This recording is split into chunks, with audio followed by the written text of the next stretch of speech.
International flights లో కూడా ఈ కాలింగ్ బెల్ సౌండ్ ఏంటంటే సీప్ గానా? ఇల్లు చూపించమంటే బస్ దగ్గర తీసుకొచ్చావేట్రా? లోపలికి వెళ్ళండి, మీకే తెలుస్తుంది.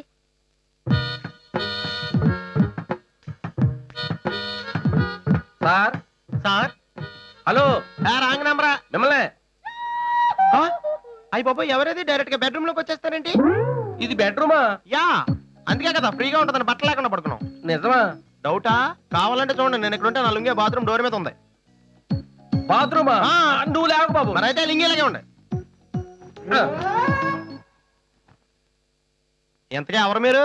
అయ్యి బాబు, అట్లా టూ తిరుగుతున్నారంటే ఎగ్జామ్సా? జనాభా లెక్కల వాళ్ళమండి. గోపాలరావు పాపారావు అనే ఇద్దరు అడ్రస్ సరిగ్గా లేక వెతుక్కుంటూ వచ్చాం. కూర్చొని మాట్లాడుకుందాం. వద్దులేండి, బయటికి వెళ్ళి మాట్లాడుకుందాం. ఏంటి మీకు ఫ్రెష్ ఎయిర్ కావాలా? అయితే చెప్పండి, టెర్రస్ ఎక్కి మాట్లాడుకుందాం. అదొకటి ఉందా? వద్దులేండి, కిందకెళ్ళి మాట్లాడుకుందాం రండి. అయితే ఎవడో ఏం చేయలేడు, పదండి రండి. చెప్పండి, వాట్ డీటెయిల్స్ యూ వాంట్? ఈ బస్సులో ఎవరెవరు ఉంటున్నారు? ద గ్రేట్ పాపారావు పాపి అండ్ గోపాలరావు గోపి. మీరేనా ఈ బస్ ఓనర్? కాదు, మా గోపిగాడు. నేను అడిగి longest relative and thickest friend. ఓహో, గోపాలరావు పాప. నా పేరు రాయక్కలేదు. ఏ మన కొన్నాళ్ళు ఈ భూమి మీద నౌకలు చెల్లిపోతున్నాయి. ఏ ఎయిడ్స్ కానీ ఆంట్రక్స్ కానీ అందరికి? చిచి, ఈ భూమి మీద అంటే ఇండియాలో. కమింగ్ సూన్ మనం దుబాయ్ వెళ్ళిపోతున్నాం. ఏ ఎమిరేట్స్. ఓహో, సర్లేండి, ఈసారికి రాసేద్దాం. వచ్చేసారి దుబాయ్ లెక్కలో రాయించుకుందరు. గోపాలరావు వయసు 28. 28. పాపారావు వయసు ఏంటి ఆలోచిస్తున్నా? ఎంత చెప్తే నమ్ముతారని ఓ 20 వేసుకోండి. ఏంటి ఏళ్ళా వేళ్ళా? సరే సరే, ఈ బస్సే మీకు ఇల్లు అనమాట. ఎస్, అందరికి ఇల్లు స్థిరాస్తి అయితే మాకు చరాస్తిలే. దీని గురించి చెప్పాలంటే పెద్ద కథ. చెప్తావా? యా, అక్కడ చెప్పు. మీరా? నేనేరా. బాగున్నారా? మీకు అప్పిచ్చాక నేను ఎలా బాగుంటానురా? నా దగ్గర 10,000 అప్పు తీసుకుని వడ్డీ కూడా కట్టకుండా పరారీలో ఉంటారా? ఎక్కడా ఆ గోపిగాడు? ఎక్కడా? ఇవాళ నా డబ్బు కట్టకపోతే చిత్త కొట్టేస్తా. ఏంటి మా గోపిగాడిని? ఆడిని చిత్త కొడితే నాకే వస్తుంది హాస్పిటల్ బిల్లు తప్ప. ఈ బస్సుని చిత్త కొట్టేసి పాత ఇనుప సామాన్లోడికి అమ్మేసి నా బాకీ జమ్మేసుకుంటా. చూస్తారంట్రా? మా గోపిగాడి గారు వచ్చాడా? ఆడలాంటి కార్లో రావాలంటే 7 జన్మలు ఎత్తాలి.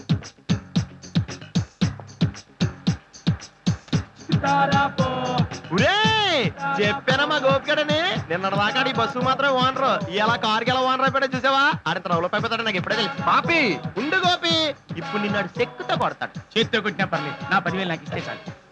ఏమయ్యో, కళ్యాణ మండపం అడ్రస్ చూపిస్తానని కారెక్కి వెళ్ళిపోతావేంటి? ఓ అదే, అలా వెనక్కి ముందుకెళ్ళి పక్కకెళ్ళు.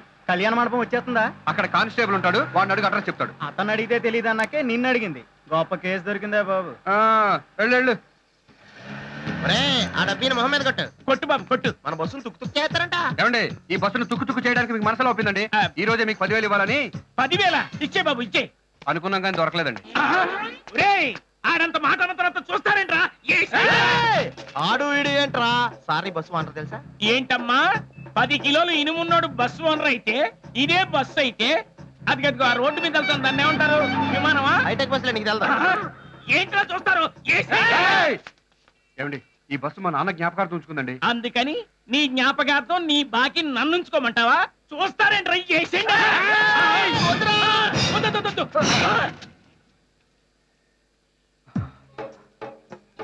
వస్తువులున్నా కూడా నేను ఎప్పుడూ తాకట్టు పెట్టిన నా వెండి మలతాడు మా తాతగారు కట్టారు. తీసుకోండి. ఏంటిది ఇంతే ఉంది?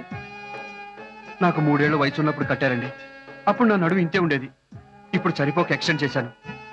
దీన్ని వడ్డీ కింద జమ చేసుకోండి. మరి నా అసలు బాకీ తర్వాత ఇస్తాను. ఏ రోజు ఇస్తావో చెప్పు. ఫిబ్రవరి 30వ తారీఖు. తప్పకుండా ఇస్తావుగా? నువ్వు చెప్పరా? మా వాడు మాట మీద స్టూల్ వేసుకుని నిలబడతాడు సార్.